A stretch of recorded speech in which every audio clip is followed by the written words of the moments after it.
Muy bien, les habíamos anunciado que iba a estar con nosotros Hugo Alache, presidente de la Asociación de Proveedores de Odebrecht. Él está aquí. Muy buenas noches y muchas gracias por estar. Y bueno, había que precisar, lo que ha pedido el procurador son 3.400 millones de soles. Y esto, en un primer momento, trascendió, preocupaba a la Fiscalía porque podía entorpecer los acuerdos que se tenían con la empresa para la colaboración, digamos, los colaboradores eficaces y toda la información que Odebrecht pueda alcanzar respecto a la corrupción cometida en nuestro país. Ahora, fuentes de Fiscalía han dicho que en lo que respecta al cuestionario y al interrogatorio de Barata, esto va, que hay un tema formal que no se soluciona en Brasil, pero por un tema de formalidad que así está establecido en los cronogramas y tiempos de la justicia brasileña, pero que esto va. Eso, la consulta la hicimos y nos dijeron que estábamos autorizados, a decir que fuentes de la Fiscalía anunciaban eso. En cualquier caso, vamos a hablar ahora sí con nuestro invitado para preguntar cuán grave es la situación y qué es lo que ha pasado exactamente, porque acá tengo una ayuda de memoria que la verdad es impresionante. 169 empresas medianas y pequeñas quebradas a enero de 2018. En noviembre eran 147, o sea, siguen quebrando. Así es. Siguen quebrando. Así es. ¿Son todas las que pueden quebrar o todavía pueden seguir quebrando más? Pueden seguir quebrando más. Proveedores y contratistas, quienes hacían la obra, no directamente Odebrecht, mano de obra peruana, que hoy no tiene trabajo. Entiendo. ¿Cuán grande es la crisis? Abeli, gracias por gracias a usted por venir. La situación de los proveedores es sumamente lamentable. Al año pasado, a diciembre, eran 145 empresas que han quebrado. A estos días ya son 169. Han quebrado porque nosotros los proveedores somos los que hemos hecho las obras de Odebrecht, con nuestra maquinaria, nuestros equipos, nuestro personal. Cuando hablamos de proveedores, hablamos de qué tipo de empresas. De empresas medianas y pequeñas. Dedicadas a la construcción. A la construcción. Uno le dábamos la maquinaria, otro le dábamos el material, otro le dábamos los profesionales, los obreros, los insumos. ¿Odebrecht no venía con todo eso? No, nosotros hacíamos las obras. Contrataba a cada empresa. Pero no nos daban ningún adelanto. Entonces nosotros nos financiábamos con los bancos. Nosotros no somos nuevos en este campo. Nosotros hemos trabajado con Odebrecht, hay muchas empresas, 15 años, 10 años, 5 años. ¿Solicitaban créditos a los bancos? Porque pagábamos bien. Odebrecht cumplía con los pagos y nosotros pagábamos a los bancos. ¿Y ahora cuánto deben a los bancos? Bueno, no te podría calcular, pero los bancos ya comenzaron a ejecutar a esos proveedores que han quebrado, a ejecutar sus fianzas por los préstamos que le han dado, porque no se puede pagar, porque no nos pagan. ¿No tenemos una cifra aproximada del dinero que se debe actualmente? Sí.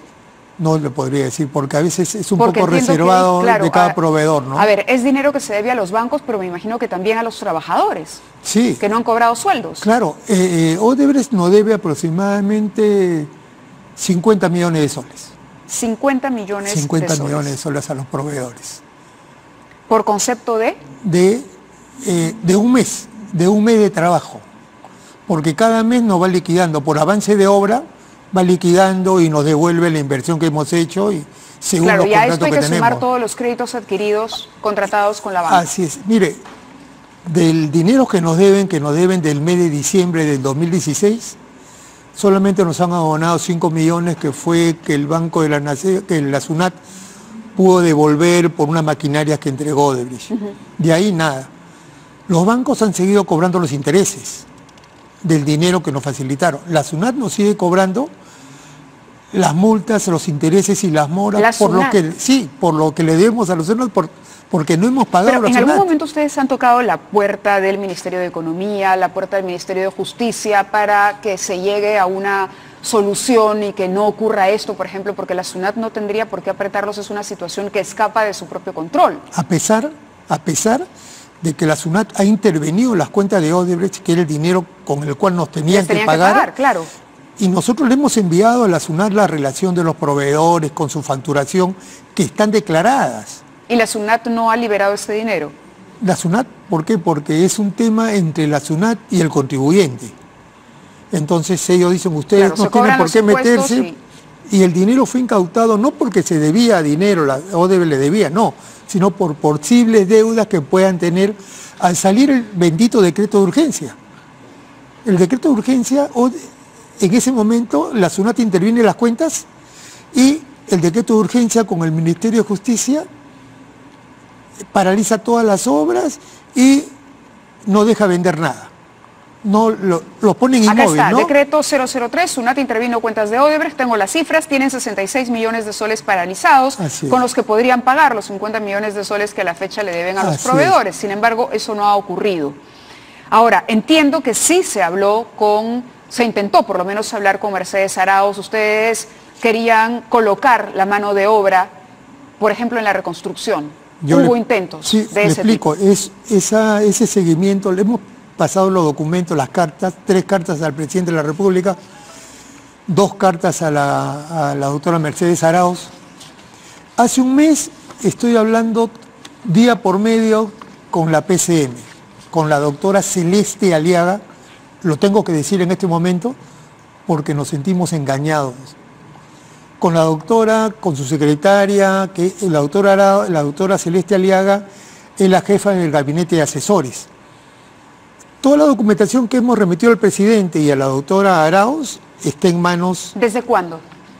Al presidente lo hemos enviado desde el mes de agosto. Agosto 2017. Del 17, explicándole nuestra situación para buscar una solución. Y este monto de los 3.468 millones que está exigiendo como indemnización, ¿ustedes temen que los coloque todavía detrás de la cola? Sí. O sea, ¿les preocupa este monto? Totalmente. Yo le explico. El decreto de urgencia 003 es el que ha regido todo este tema de la intervención a Odebrecht. El día 13 de febrero se vence el año. Sí. Y no se ha avanzado 1 centímetro. No ha solucionado la reparación civil, no ha solucionado el pago a la SUNAT, no ha solucionado el pago a los proveedores, el pago a los trabajadores, no ha solucionado nada. Ese decreto de urgencia... ¿Usted sospecha de este monto? ¿Le parece sospechoso que se haya pedido tanto? ¿Le parece exagerada la indemnización? Este mismo tema, esta misma función que hizo Odebrecht en el Perú, esa acción, las ha hecho en 14 países. 13 países siguen trabajando. ¿Solamente el Perú? Es decir, ¿en los otros 13 países no hay gente como ustedes? ¿Con deudas? Ninguno. Siguen trabajando las obras. ¿Es información corroborada? República Dominicana, Panamá... son 14 países. Estados Unidos, Brasil, Argentina, todos los países siguen trabajando. ¿Por qué? Porque Estados Unidos detectó este problema en el mes de diciembre.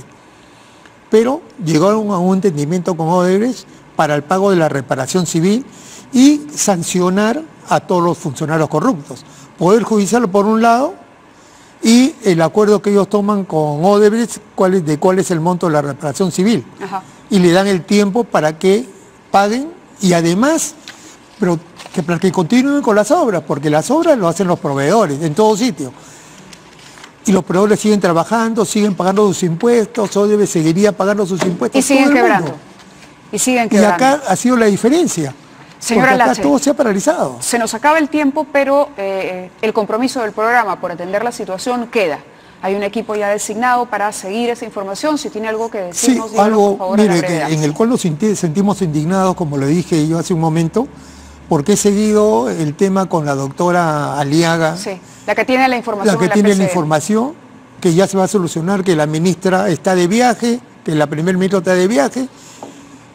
Y al día de ayer me dicen de que ya lo tiene todos los documentos, lo va a conversar con la ministra. Y hoy día, que llamo a las 12 del día, la secretaria de ella me comunica de que dice la doctora que toda la documentación la va a enviar al Ministerio de Justicia, porque pertenece al decreto de urgencia. ¿Cuando dice la doctora es Mercedes Arauz? No, la doctora Celeste Aliaga, que es la jefa del gabinete de asesores. La jefa del gabinete de asesores. Y ella va a derivar todo eso al Ministerio de Justicia. Y yo le digo, ¿pero por qué lo va a derivar si el decreto de urgencia termina la próxima semana? Porque se cumplió el año. Entonces, ¿y qué le dice?